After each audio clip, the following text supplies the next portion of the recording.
Hello guys, welcome back to my channel Just Fine. Untuk kesempatan kali ini gue kembali dengan kasus yang menarik untuk dianalisa. Tapi sebelum mulai, alangkah baiknya tekan tombol subscribe yang ada di kanan bawah dan nyalakan loncengnya untuk mendapatkan info-info menarik seputar channel ini. Yuk kita mulai.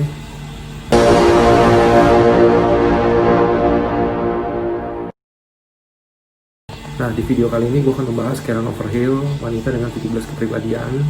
Dia merupakan pasien Dr. Richard Gere, seorang psikolog dari Chicago, Illinois. Akan tetapi gue mau disclaimer dulu bahwa di video pembahasan mengenai Karen Overhill itu pasti akan minim yang namanya gambar-gambar karena keterbatasan sumbernya yang sampai saat ini gue juga belum dapat ya. Dan juga nama-nama tokoh yang berkaitan dengan Karen seperti ibunya, saudaranya, dan keluarganya itu semua adalah nama yang sudah disamarkan. Nah, jadi Karen punya dua orang anak ya di sini ya, namanya Sarah dan James. Terus sudah gitu juga dia punya suami namanya Josh. Nah, mereka tinggal di Chicago, Illinois. Josh bekerja di sebuah perusahaan pengangkutan gitu loh, karyawan perusahaan pengangkutan, dan dia bertugas untuk mengisi muatan truk itu tepat. Ya, intinya loading barangnya tepat dan juga pengirimannya tepat. Nah, si Karen ini punya ayah namanya Martin Junior. Dan juga ibu bernama Katrina, seorang wanita dari Hungaria. Gitu. Awal mula cerita ini terjadi pada tahun 1989 ya, di sebuah rumah sakit di Chicago, di mana Karen baru saja melahirkan Sarah secara sesar. Akan tetapi setelah operasi sesar ini, si Karen ini seperti kehilangan identitas gitu, kayak lupa ingatan, amnesia. Nah, contohnya ya seperti saat keluarganya masuk ke rumah sakit. Nah, si Karen ini seperti ya nggak mau menemuin gitu loh, tidak mau menemui, dia pura-pura tidur, tapi dia tetap mencuri dengar gitu loh. Curi-curi apa, percakapan apa sih mereka ngomongin gitu loh. Nah, sampai tiba juga pada saatnya si Karen harus pulang ke rumah, dia malah memilih memperpanjang masa tinggalnya di rumah sakit karena dia mengeluh rasa sakit di bagian dada gitu loh. Dan kemudian dokter pun mendiagnosa dia kena radang paru-paru. Ya kan? Akhirnya Karen menjalani tambahan perawatan selama 3 minggu ya kan, dengan operasi pengangkatan paru-paru sebagian ya, terutama paru-paru kanan untuk mempertahankan hidupnya. Nah, setelah Karen pulang ke rumah, Josh suami Karen menjadi semakin galak gitu ya kan. Dia tuh suka membuli Karen, yang ngata-ngatain lah, maksudnya dalam arti ya Karen nggak bisa bantu-bantu gitu, yang capek dia sendiri ya kan. Nah, terus kalau misalnya si Josh mau hubungan badan, ya, si Karen selalu menolak gitu dengan alasan dadanya ini masih sakit, gitu, masih dalam proses pemulihan, jadi nggak bisa gitu. Nah, selama 3 tahun kehidupan Karen nih ya begitu-begitu aja gitu loh. Dan Karen juga mulai putus asa gitu loh, karena dia tidak punya tempat untuk curhat, jadi semua dipendam di dalam hati ya, itu kan berbahaya, nggak bagus. Dia nggak punya tempat curhat, mau cerita ke siapa juga malu gitu ya kan. Akhirnya dia coba-coba cari informasi,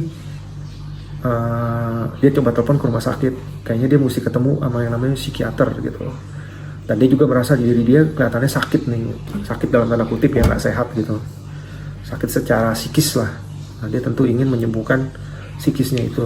Nah, udah gitu dia telepon mencari Dr. Rosa Gonzalez.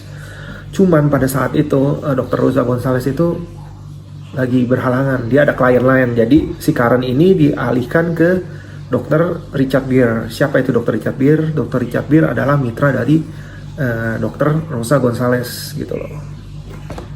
Bulan Januari, tepatnya tanggal 11 Januari 1989, si Karen yang pada saat itu berusia 29 tahun, berarti dia kelahiran tahun 1960, menemui Dr. Richard Gere. Ya, merupakan seorang psikiater umurnya 37 tahun. Ya, psikiater muda. Dan dia juga udah menjadi psikiater selama 7 tahun. Nah, sebagian besar pasiennya adalah rata-rata orang depresi, skizofrenia, dan Dr. Richard Gere ini punya istri, anak laki 4 tahun, dan baby yang baru berusia 8 bulan pada tahun 1989. Nah, Karen kemudian berkata kepada Dr. Richard Gere bahwa ia mengalami depresi gitu, sakit paru-paru basah.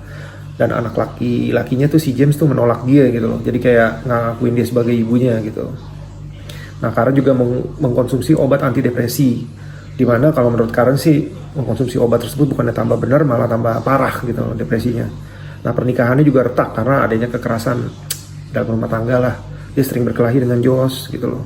Terus udah gitu ya karena sering berkelahi itu dia jadi tertekan psikisnya, tiap malam dia suka nggak bisa tidur gitu loh. Jadi mulai jam 2 atau jam 3 dia kebangun sampai pagi dia nggak bisa tidur lagi gitu. Jadi tidur cuma beberapa jam doang, ya kan. Nah, Dr. Richard kemudian membuat pertanyaan-pertanyaan khusus untuk menentukan status mental si Karen ini gitu. Nah, ya kan, Karen juga menyangkal untuk memiliki pikiran bunuh diri karena Dr. Richard pernah nanya, lu pernah punya keinginan nggak kan karena depresi mau bunuh diri? Nah, Karen bilang enggak kok, gua nggak pernah punya keinginan itu gitu. Nah, kemudian Dr. Richard juga berpikir bahwa Karen mengidap depresi berat. Nah, ya kan. Nah, ini karena baru pertemuan pertama, si Karen cuma diberikan obat dan akhirnya diminta datang untuk seminggu kembali sambil si psikiater itu menyusun strategi-strategi selanjutnya gitu loh. Nah, kemudian pada sesi terapi berikutnya Karen ketemu sama Dr. Richard gitu loh. Dia berkata sih lebih mendingan, tapi kepalanya pusing karena obat yang diberikan oleh Dr. Richard. Nah, mungkin obatnya ini nggak cocok dengan obat yang sebelumnya. Nah, tapi Dr. Richard berkata, obat yang saya kasih ke kamu itu merupakan obat yang saya rekomendasi gitu.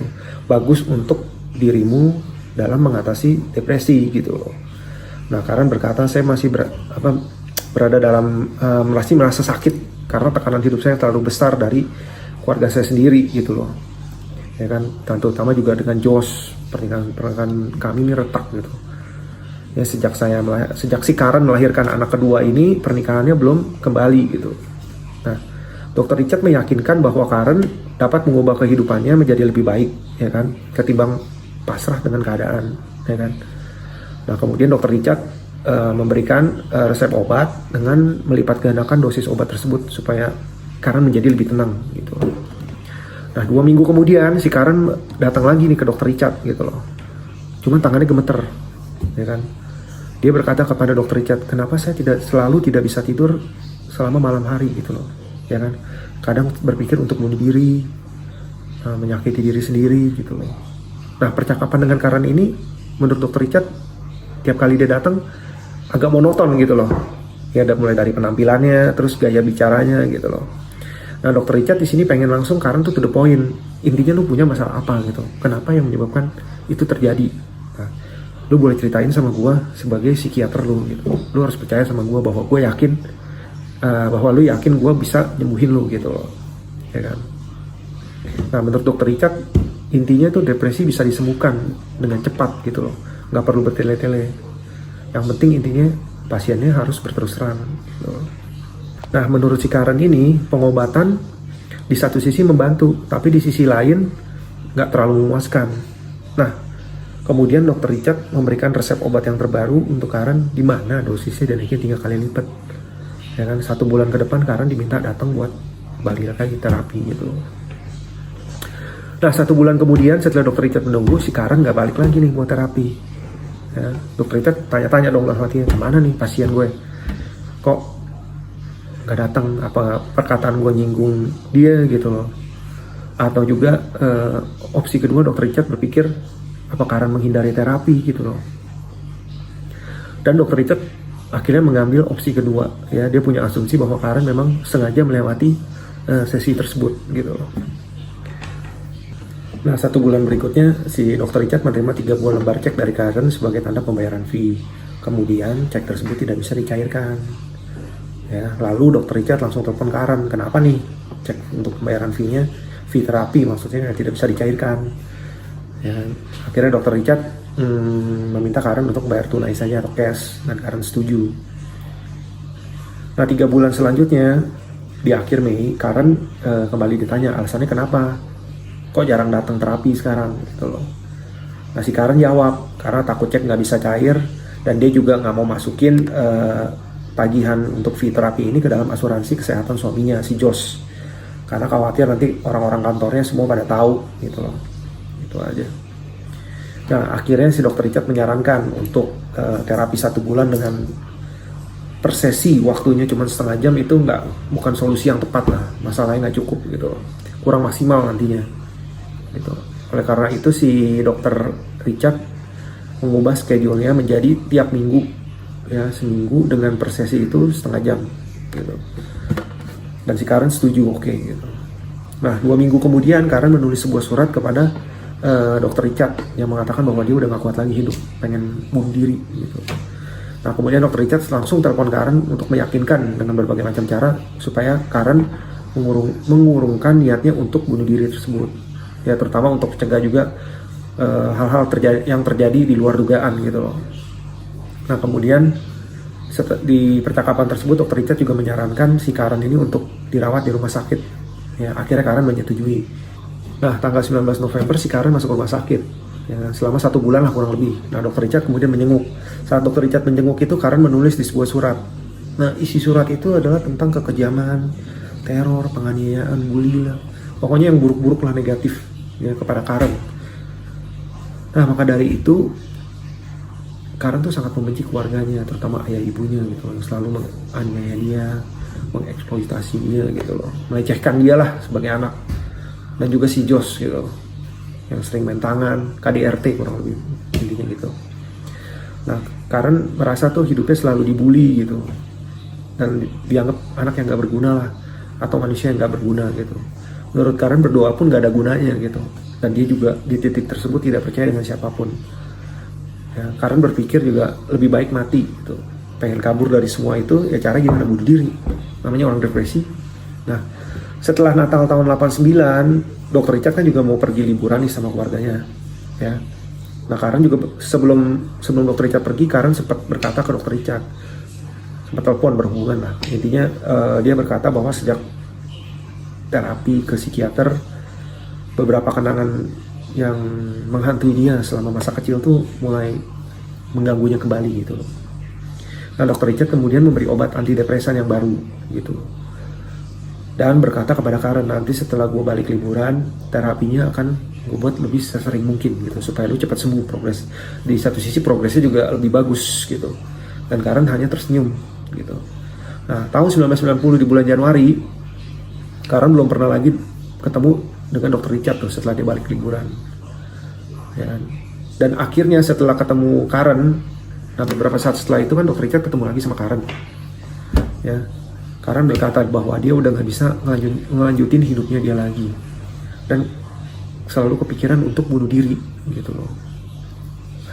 Nah si dokter Richard ini penasaran juga, bagaimana cara lu mau bunuh diri gitu loh. Nah Karen di rumah berkata, dia ngomong gini, di rumah gue tuh banyak pil ya, gue tinggal minum pil semuanya yang sebanyak mungkin, overdose dah gitu loh. Gampang kan, simple. Nah di satu sisi ya, dari sisi psikiater itu ironis memang, kalau pasien yang kita berusaha untuk sembuhin meninggal gara-gara obat yang kita kasih gitu loh. Kan nggak lucu gitu loh. Nah kemudian dokter Richard memberikan obat baru bernama Prozac ya. Dia berkata kepada Karen, nih lu kan selama ini susah tidur malam-malam, nah dengan obat ini akan membuat lu lebih gampang tidur ya kan, dan juga nggak akan membunuh diri lu lah, meskipun lu minum dalam jumlah banyak gitu loh. Nah kemudian dokter Richard bilang, sekarang hari Rebo, nanti Jumat kita ketemu lagi ya. Jadi pil antidepresi yang lama yang si Karen punya itu harus dibuang, diganti dengan yang baru. Nah kemudian bulan Februari 1990 si Karen ketemu dokter Richard. Dia mengatakan bahwa di keningnya Karen ini ada bekas luka, yaitu bekas luka karena tumor jinak atau aneurisme gitu. Nah karena bekas luka dulu dia waktu masih kecil punya tumor jinak ini, dia sering dibully sama teman-temannya, dibilang dia itu Frankenstein gitu loh. Di luar dari teman-temannya, keluarganya pun juga sama gitu, terutama si Martin Junior ini sering sekali membuli Karen gitu. Dan juga dia sering memarahi Karen bahwa Karen ini selalu menghabiskan uang dia gitu untuk berobat, untuk operasi ke dokter ya kan.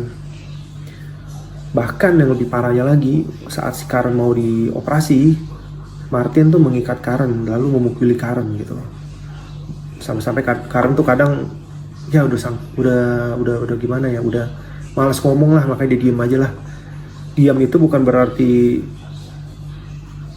menerima gitu loh, tapi diam itu karena udah pasrah dan juga dia udah tertekan gitu, udah gak bisa ngomong apa-apa lagi, speechless ya kan. Nah sekali waktu si Karen ini pernah sakit pneumonia.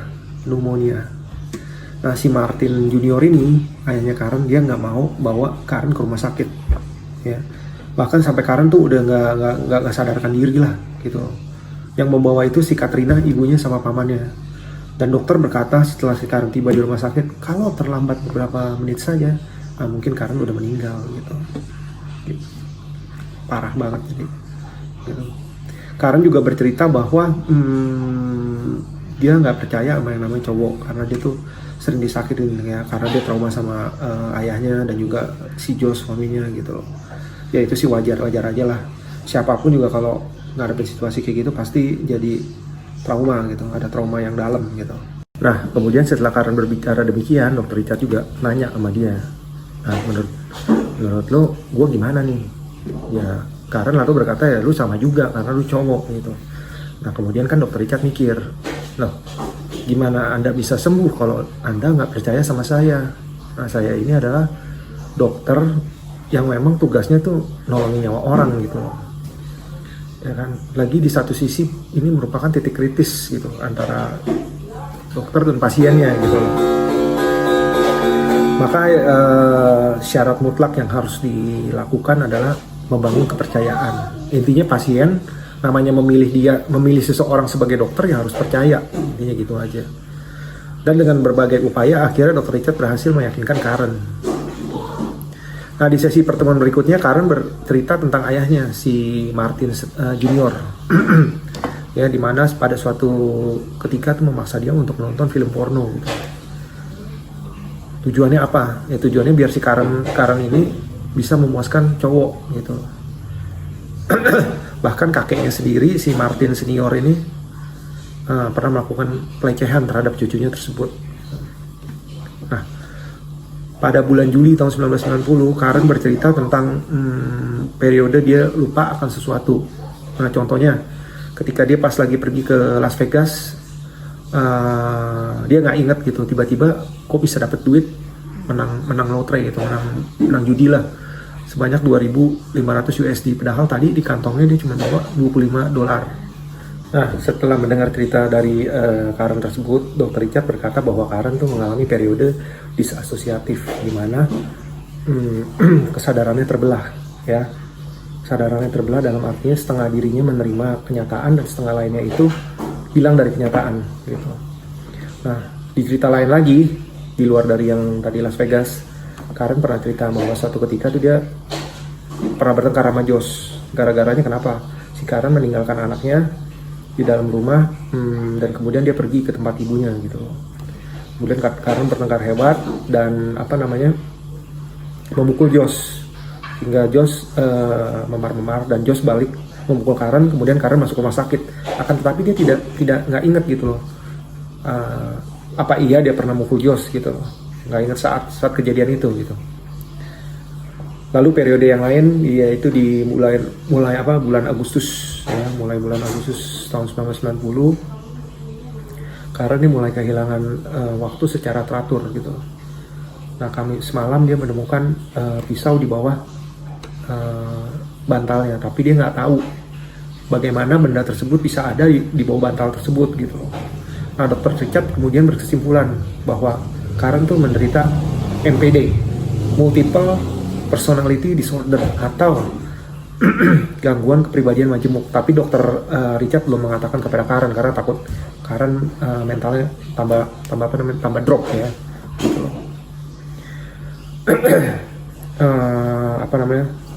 Karen juga memiliki perilaku suka menyakiti diri sendiri gitu. Dia pernah berpikir untuk mengiris kemaluannya karena tidak ingin dilecehkan gitu. Karen mengatakan kan dokter Richard pernah nanya nih, kapan kamu terakhir kali menyakiti diri kamu sendiri? Nah si Karen ini mengatakan 3 bulan yang lalu gitu.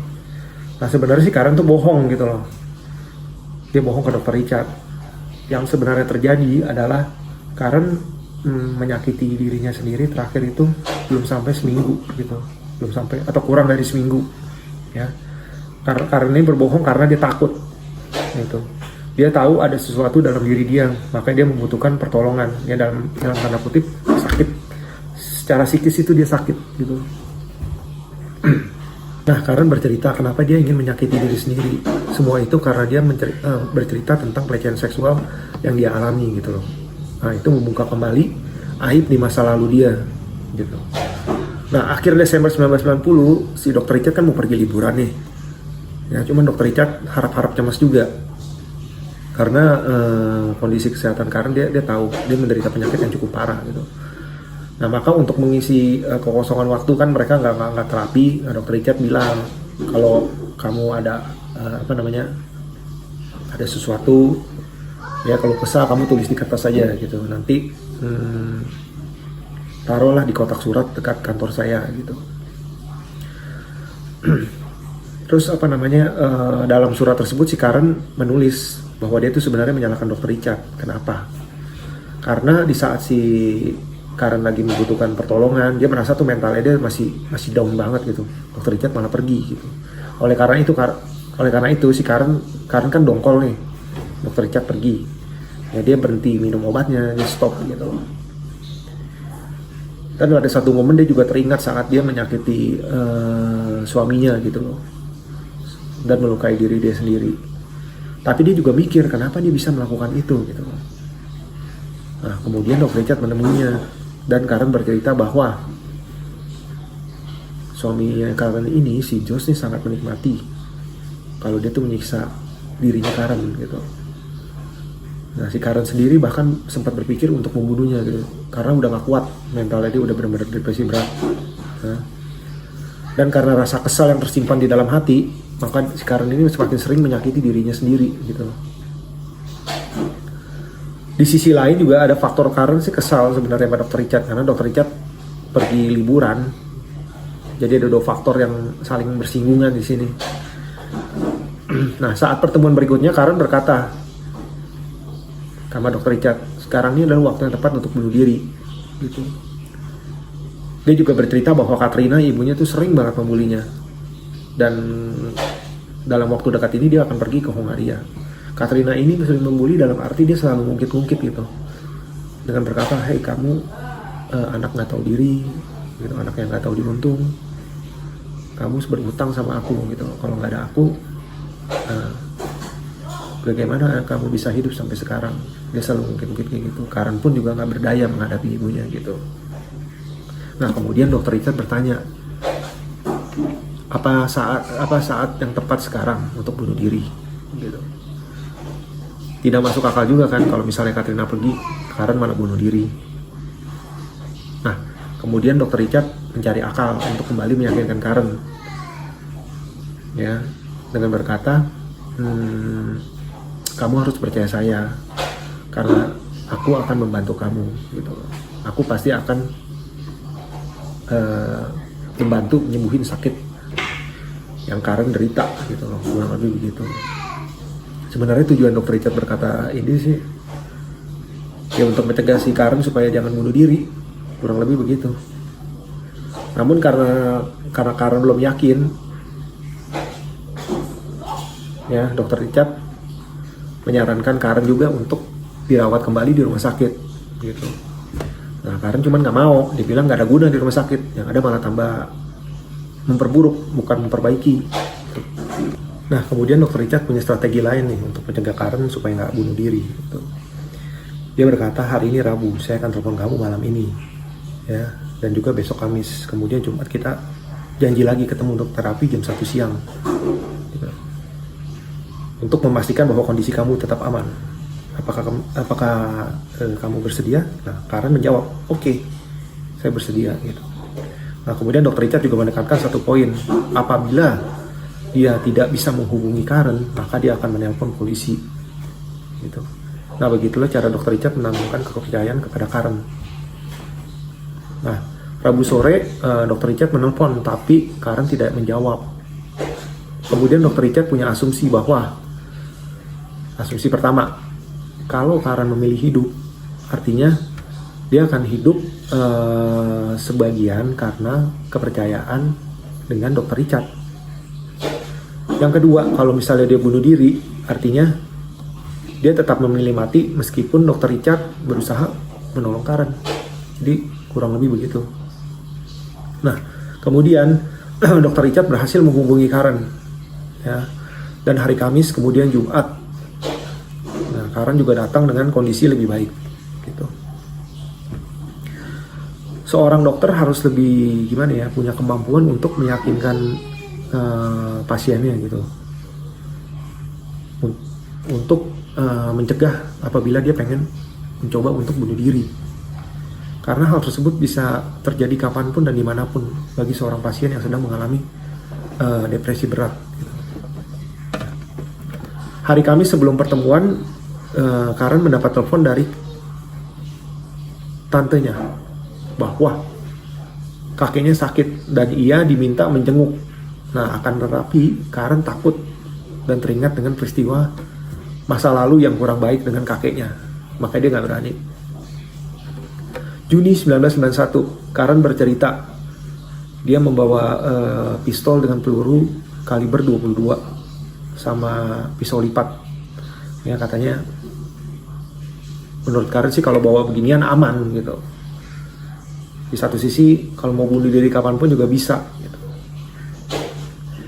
Nah, setelah dokter Richard tahu dia membawa gituan, kan Karen cerita. Nah, dokter Richard berusaha untuk mengambil tapi secara halus supaya nggak terlalu mencolok lah.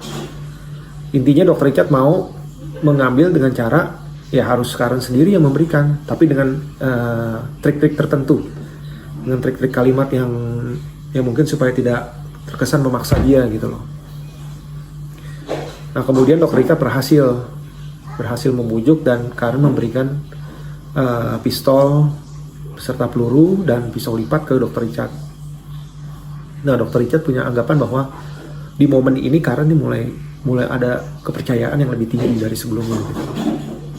Ya. Nah, semakin Karen mempercayai dokter Richard, semakin besar rahasia yang mulai terungkap. Dan di sisi lain itu membuat si Karen ketakutan karena dia harus mengalami peristiwa kelam di masa lalu gitu. Karen percaya bahwa dia tuh pernah mendapat pelecehan seksual oleh kakeknya. Ya, seingat dia sih umur 8 tahun waktu itu. Nah, dimana Karen waktu itu menyembunyikan celana yang bernoda darah. Cuman neneknya mikir dia itu baru pertama dapat menstruasi. Nah, tanpa menindaklanjuti hal tersebut gitu loh. Ya kan? Nah, Karen juga iri nih di satu sisi. Karena dua temannya itu dengan kondisi yang sama dapat dokter yang lebih baik lah dalam arti relationship-nya gitu, dimana dokternya mau memeluk mereka. Peluk ini dalam arti bukan karena nafsu seksual ya, tapi karena sayang antara bapak dan anak lah, kurang lebih begitu. Nah, kenapa si Karen pengen dokter Richard memeluk dia? Karena Karen merasa tuh seperti terlahir kembali gitu loh. Cuman dokter Richard punya pemikiran lain nih. Apa iya karena misalnya gue sebagai dokter nggak mau memeluk pasien, masa pasien itu ngerasa nggak dipedulikan sih? Gitu. Kan nggak mungkin gitu. Pasti namanya seorang dokter udah pegang sumpah jabatan yang melakukan tugas dengan sebaiknya gitu loh. Dan dokter Richard sebenarnya juga enggan melakukan itu karena takutnya nanti timbul persepsi macam-macam, apalagi sekarang ini pernah punya masa lalu yang kurang baik. Ya kan, dia kan pernah dilecehkan gitu loh. Jadi dokter Richard agak hati-hati dalam masalah ini gitu. Dan dia juga mengambil keputusan bahwa nggak akan melakukan itu. Nah, pada tanggal 4 November 1991, kakek Karen meninggal. Ya, Karen datang ke pemakaman, tapi dia merasa kehilangan waktu selama 6 jam. Nah, setelahnya si Karen memiliki keinginan untuk kembali menyakiti dirinya sendiri, gitu. Ya, Karen kemudian meminta maaf sama si dokter Richard karena menyuruh dia untuk memeluknya gitu. Nah, si Karen sih alasannya dia pengen dokter Richard melakukan itu karena dia merasa tuh seperti anak kecil gitu yang membutuhkan sentuhan, ya, sentuhan dalam arti rasa kasih sayang lah, rasa kenyamanan, bukan yang berbau seksual gitu. Dan menurut Karen hanya dokter Richard yang saat itu dia percaya gitu. Nah, Karen juga berkata dia tidak mempunyai maksud apapun, hanya berusaha untuk meyakinkan bahwa dokter Richard ada untuk Karen. Kurang lebih ya, akhir Januari 1992 Karen bercerita kepada dokter Richard bahwa ayahnya Martin tuh dilaporkan sama adik iparnya karena melakukan pelecehan seksual terhadap Sarah dan Nina, ya kan.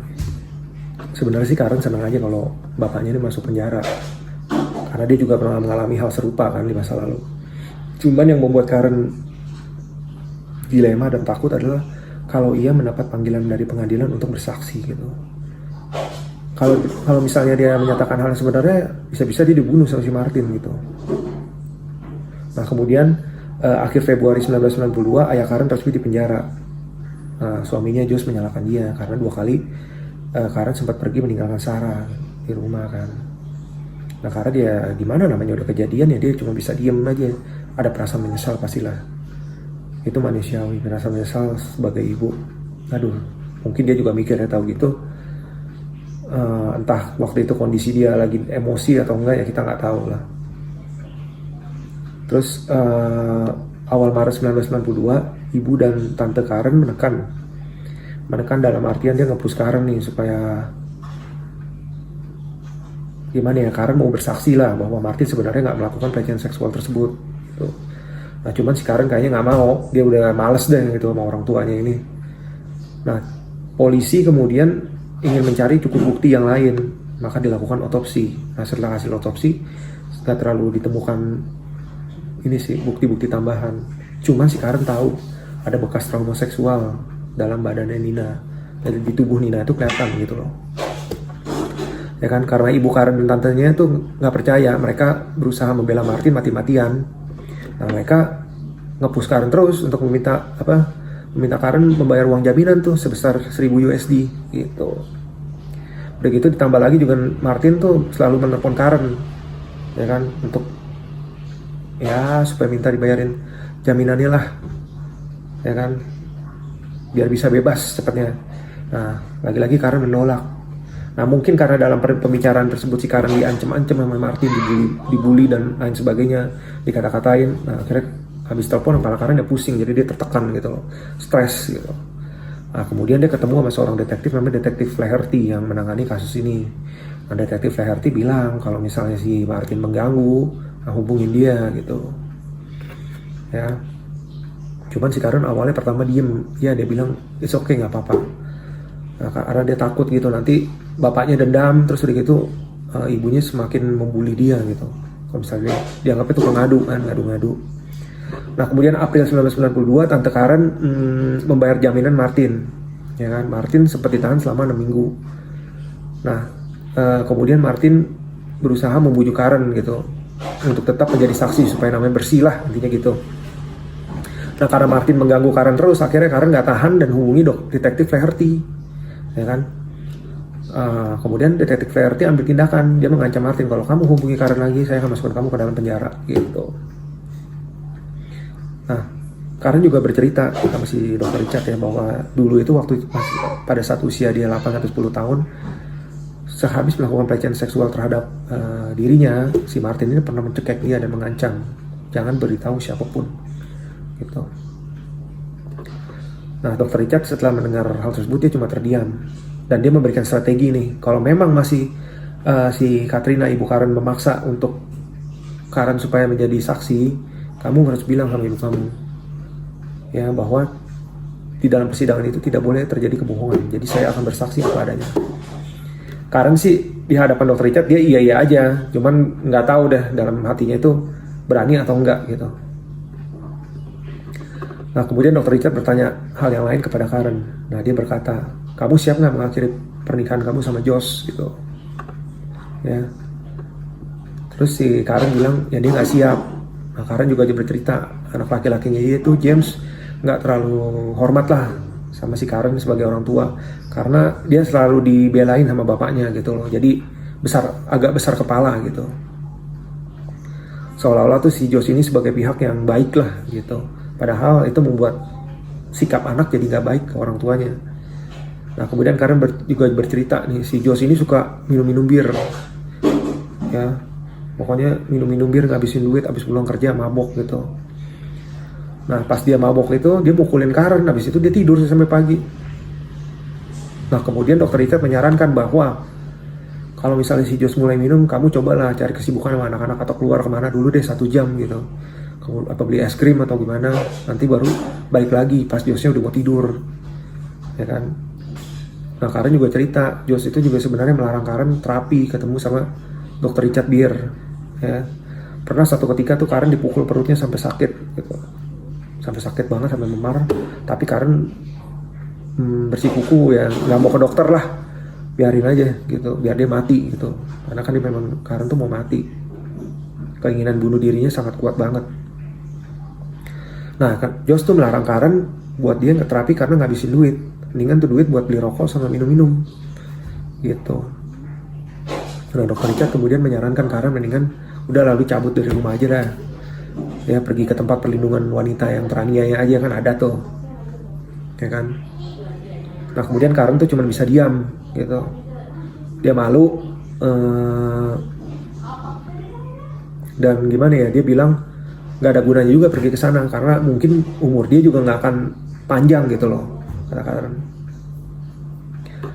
Nah opsi terakhir Dr. Richard tetap meyakinkan Karen gitu loh untuk memeriksakan kondisinya dia, ya kan, kondisi perutnya yang habis dipukul tuh ke dokter, dan ya harus make sure lah bahwa nggak ada apa-apa di dalam perut kamu gitu, jangan sampai nanti luka dalam apa masalah baru lagi yang ada gitu.